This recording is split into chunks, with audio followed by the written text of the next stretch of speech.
안녕하세요. 오늘도 서양사롱을 찾아주셔서 감사합니다. 60 후반이 된 저는 요즘 들어 인생이 드라마 같다고 느끼며 살고 있어요. 젊을 때부터 큰 욕심이 없어서 아등바등하지 않고 제게 주어진 것에 만족하고 살았어요. 남에게 나쁜 짓 하지 않고 폐에 안 끼치며 내 할 도리 하고 살면 된다고 생각했거든요. 하지만 인생은 제가 생각하는 대로 흘러가지 않았어요. 남들만큼은 하고 살았다 자부했는데 힘든 날들이 닥쳐왔거든요. 그때는 어떤 긍정적인 말도 소용이 없었고 내가 현실적으로 살지 못해서 이렇게 됐나 후회가 되더라고요. 전쟁 같은 시간이 지나고 어느 정도 안정을 찾고 보니 이제야 누군가에게 제 이야기를 하고 싶어졌어요.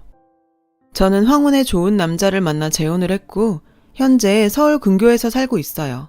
지금이야 건물도 가지고 있고 부족한 거 없이 잘 살고 있지만 이렇게 되기까지 저에게는 한스러운 세월들이 있었어요.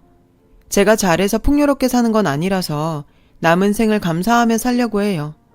저는 돈 버느라 홍기를 놓치고 연애도 못 해본 채 나이가 들어서야 저 좋다는 호라비를 만나 결혼을 했어요.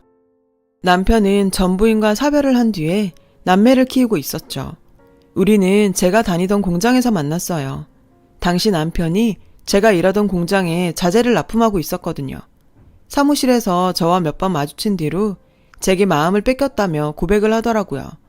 남편은 아내 없이 혼자 두 아이를 키우고 있었어요. 6살, 4살이던 아이들은 걱정과 달리 저를 잘 따랐죠. 내심 저를 싫어하면 어쩌나 걱정했는데 살갑게 저를 엄마라고 불러주더군요. 정말 마음이 짠하고 고마웠어요. 엄마를 떠나보내고 3년쯤 지났던 터라 엄마 품이 그리워 그랬던 것 같았죠. 아이들은 속 썩이는 일 없이 남매가 사이좋게 잘 지내며 커주었어요. 딸아이는 첫째답게 의젓하고 제 앞가림 잘하고 동생도 잘 챙기는 믿음직한 아이였어요. 아들 녀석은 장난기는 많았지만 그래도 천진난만하고 아주 귀여운 아이였죠. 그런 아이들이 저와 멀어지기 시작한 건 딸이 고등학교에 들어가고 사춘기가 오면서부터였어요. 어느 날인가 학교에서 돌아온 딸아이는 간식도 먹지 않고 굳은 얼굴로 제게 그러더군요. 엄마, 솔직히 말해. 우리 아빠 돈 보고 결혼한 거 맞지? 그런 거면서 여태까지 우리 사랑하는 척 연기한 거지? 그게 무슨 소리야. 나를 긴 시간 동안 봐놓고도 어떻게 그런 소리를 할 수 있니? 어디서 무슨 소리를 들었는지 모르겠지만 아빠랑 엄마는 사랑해서 결혼했고 함께 사는 내내 단 한순간도 너희를 내 자식이 아니라고 생각한 적이 없어. 그건 앞으로도 마찬가지고. 저는 억장이 무너지는 것 같았어요. 거짓말하지 마. 학교에서 이종사촌한테 다 들었어. 엄마가 아빠 재산 때문에 결혼한 거라고 이모가 그랬다더라. 그래서 옷이랑 가방도 이렇게 싸구려로 사주고 용돈도 쥐똥만큼 주는 거라고. 그런데도 우릴 속인 게 아니야? 거짓말 좀 제발 그만해. 딸은 악을 쓰며 소리를 질렀어요. 너는 그동안 연락 한 번 없던 이모 말은 믿으면서 같이 산 엄마 말은 못 믿니?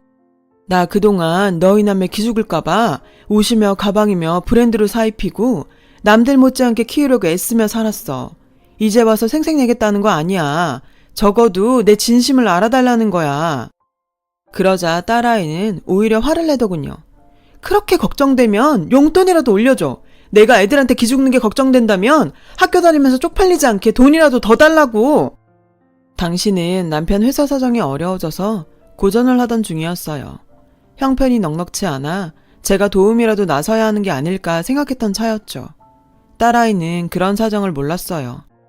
지금 우리 집 사정이 그리 좋지가 않아. 정 돈이 필요하면 아르바이트라도 해. 내가 직접 돈을 벌어봐야 아빠가 얼마나 힘들게 내 뒷바라지를 하는지 알 거야. 돈 버는 거 생각만큼 쉬운 일이 아니야. 내가 이럴 줄 알았어. 그동안 우리한테 잘해주는 척하면서 엄마만 편히 살고. 딸아이는 방문을 쾅 닫아버렸어요. 변해버린 딸아이를 보니 그동안 내가 아이들을 잘못 키운 것 같아 걱정됐어요. 얼마 뒤 담임선생님이 전화를 했더군요. 어머님, 요새 서영이가 수업도 자주 빠지고 학교에서 친구들도 때려서요. 원래 얌전했던 애라 타일러도 보고 주의도 줘봤지만 소용이 없었어요. 어제는 같은 반 친구 돈도 뺏었고요. 자꾸 이러면 졸업도 못하고 대학도 못 간다고 혼을 냈는데도 아랑곳 않고 오늘도 점심시간에 마음대로 학교를 나갔어요.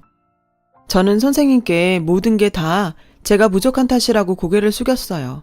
돈을 뺏긴 아이한테도 돈도 돌려주고 대신 미안하다고 사과도 했고요. 이후로 이런 일이 반복되다 보니 아들은 아들대로 제가 누나만 챙긴다고 섭섭해 하더라고요.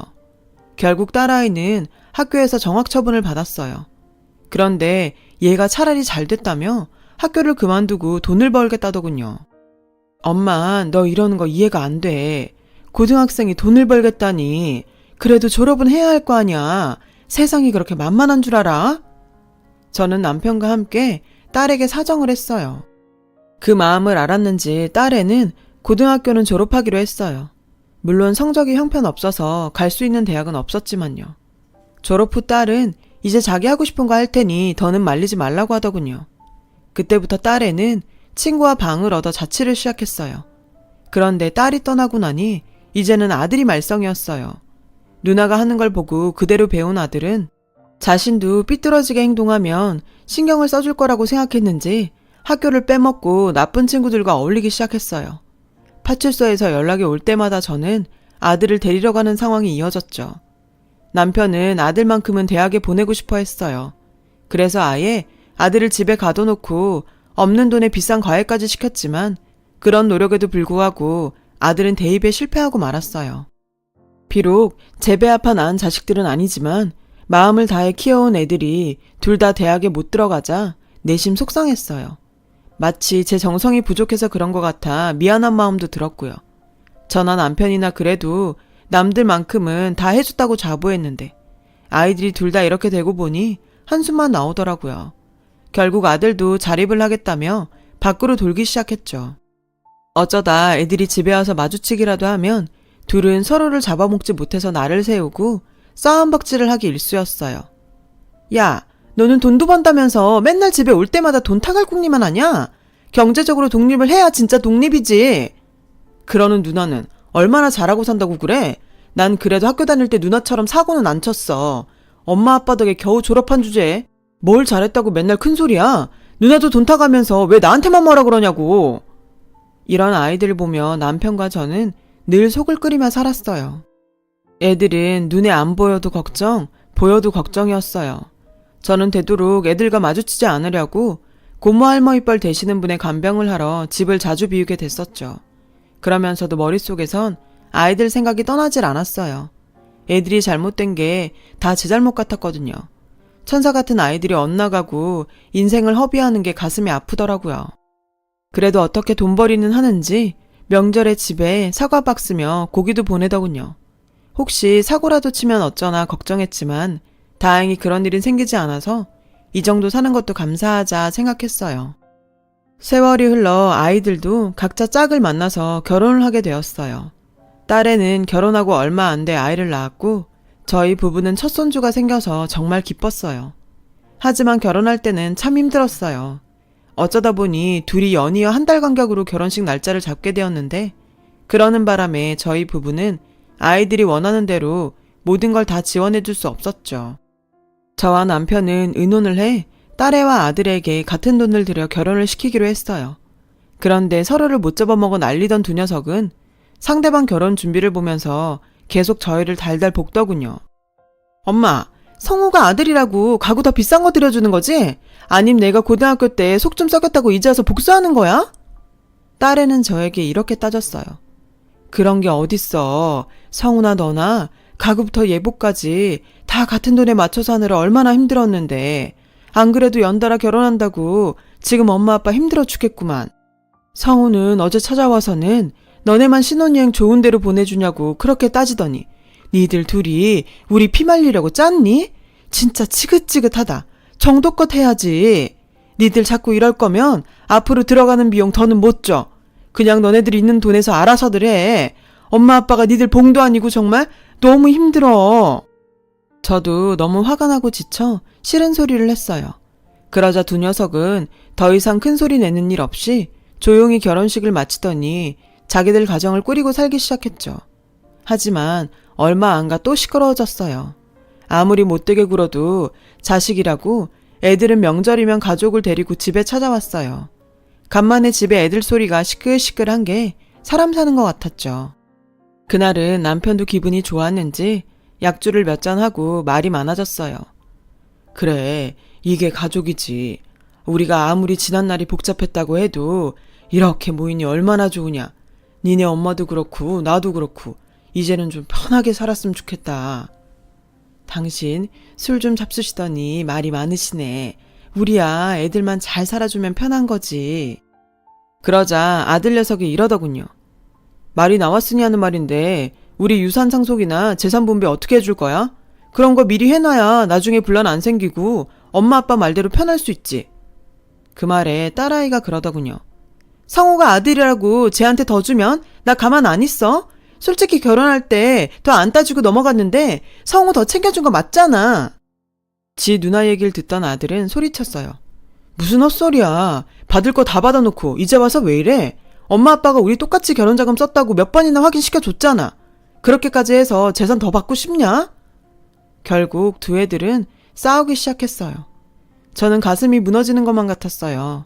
사위와 며느리 손주들 보기에도 너무 부끄러워 어디 숨고 싶은 심정이었죠. 남편은 화가 머리 끝까지 나서 소리를 버럭 질렀어요. 명절날 식구들 앞에서 이게 할 짓이냐? 지금까지 너네한테 퍼준 돈이 얼만데 이러는 거야. 왜 내 돈 가지고 니들이 이래라 저래라 하는지 알 수가 없구나. 그러자 딸은 억울하다는 듯 말했어요. 지금까지 엄마 좋은 일만 하고 사셨으니까 그렇죠. 남편은 그 말에 더 이상 참지 못하고 벌떡 일어나 자리를 떴고 아들 녀석은 이게 다 누나 때문이라며 딸아이 앞에 있던 과일 쟁반을 집어던지며 싸우기 시작했어요. 둘은 서로 언성을 높이고 치고 박다가 집 밖까지 나가서 싸웠고 그 바람에 옆집 신고를 받은 경찰까지 오게 됐죠. 저는 너무 화가 나서 한마디 했어요. 니들 이제 집에 오지 마. 명절이라고 이것저것 사들고 오는 것도 하나도 안 반가워. 부모 망신 그만 시키고 당장들 나가. 그날은 정말 최악이더라고요. 이건 불행의 시작이었다는 걸 그때는 몰랐죠. 불행은 얼마 안 가서 닥쳤어요. 연말을 앞두고 남편과 저는 조용한 곳에서 식사를 하기로 했었죠. 애들도 찾아오지 않고 남편도 일이 바쁘니 둘이서 한 해를 기념하며 식사나 하자고 한 거였어요. 그런데 약속 시간에 칼 같은 남편이 1시간이 넘어도 식당에 오지 않더라고요.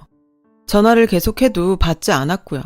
결국 저는 식당에서 나와 집으로 돌아가고 있었어요. 그때 병원이라며 전화가 왔어요. 임정섭 씨 가족분 되시나요? 여기 병원 응급실인데요. 임정섭 씨가 길에서 호흡곤란에 쓰러지셨는데 위독한 상태입니다.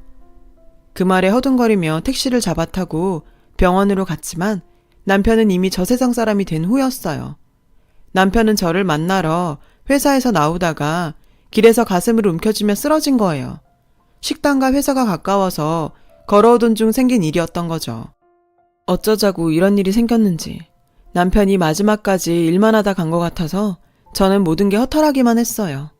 장례식장에 넋을 놓고 앉아있는데 애들이 저를 부르더군요. 딸아이는 서류들을 제 앞에 내놓고는 엄마, 그동안 아빠 만나서 편하게 잘 살았잖아. 그러니까 이제 그만 아빠 재산에 욕심내지 말고 우리한테 넘겨줘.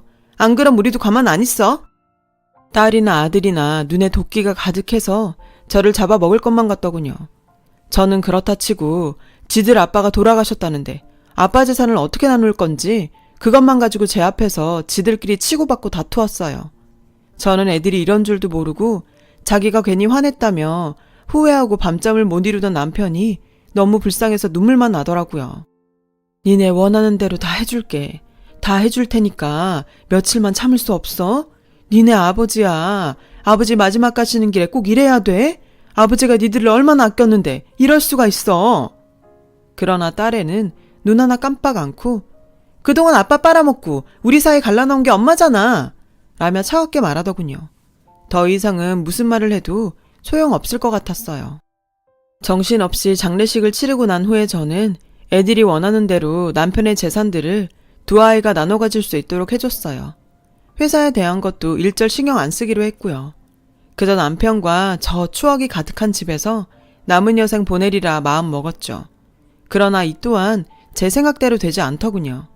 아이들은 남편 명의로 되어 있던 집마저 변호사를 통해서 자기들이 나눠 갖기로 한 거예요. 제 의지와 상관없이 일이 진행되었고 저는 집에서 그냥 나와야 했어요. 처음에는 친구들 집에도 전전했지만 계속 그렇게 지낼 수만은 없었어요. 어느 날 밤 저는 갈 곳을 찾다가 그만 기차역 한쪽에서 잠들었어요. 아침이 되니 역 한쪽에서 쉼터에서 나와 노숙자들에게 밥을 나눠주더라고요. 저는 그 줄에 서서 밥을 받다가 봉사자가 일손이 모자란다고 하는 말에 저도 나서서 밥을 나눠주었어요. 할머니, 손이 빠르고 야무지시네요. 여기 올 때 밥 같이 나눠주실래요? 저는 그러겠다고 했고 그렇게 밥 차이를 돕다가 거기서 반찬도 만들고 설거지도 하면서 쉼터에서 지내게 됐어요. 있을 곳이 있다는 게 안심이 됐지만 밤이면 서글픔과 분노가 몰려왔죠. 그렇게 1년쯤 지나고 언제나처럼 기차역에서 밥을 나눠줄 준비를 하는데 어떤 말쑥한 신사분께서 제게 아는 척을 하시더라고요. 김연숙 씨 되시죠? 법무법인 이선호 변호사입니다. 그런데 그때 갑자기 엄마! 하는 소리가 들렸어요. 딸아이였죠.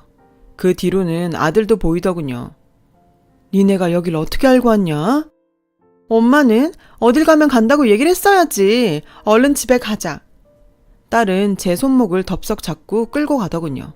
그러자 아들 녀석이 길을 막으며 제 다른 손을 잡아챘어요. 뭔 소리야. 엄만 나하고 같이 갈 거야.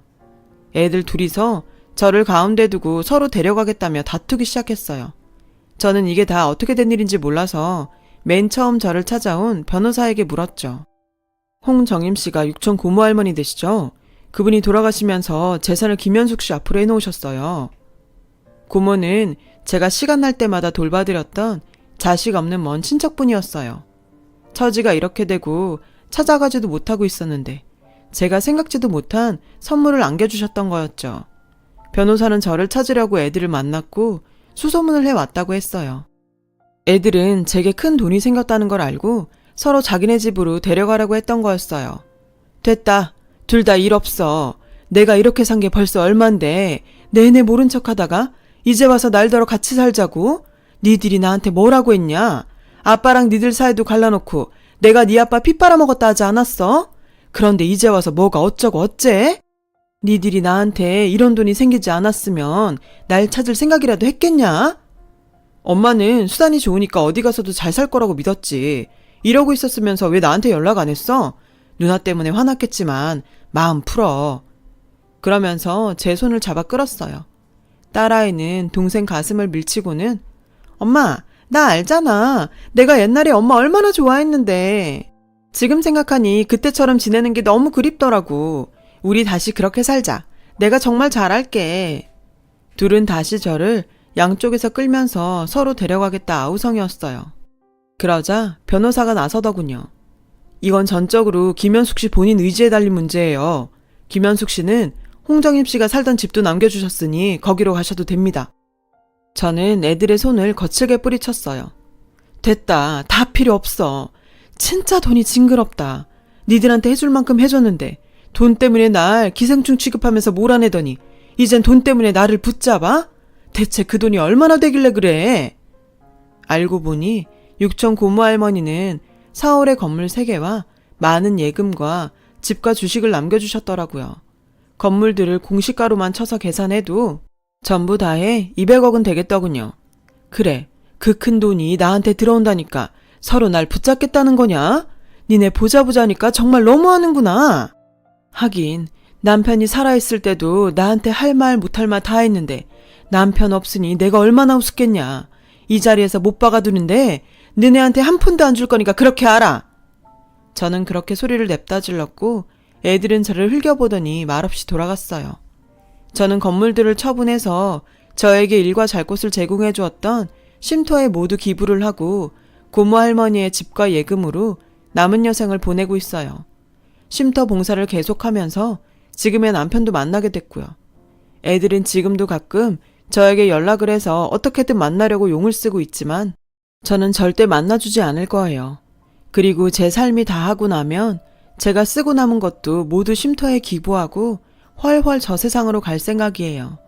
그때까지는 남편과 여유롭게 살려고요. 이제는 더 이상 불행 없이 살 수 있도록 정신도 바짝 차릴 겁니다. 털어놓고 보니 마음 한켠에 응어리도 풀어지네요. 제 사연을 들어주신 여러분 감사합니다. 여러분의 가정에 항상 행복이 가득하길 기원합니다. 여러분, 사연 댓글에 응원과 현명한 조언 부탁드려요. 좋아요와 구독은 저에게 큰 힘이 됩니다. 오늘도 좋은 일 가득하세요.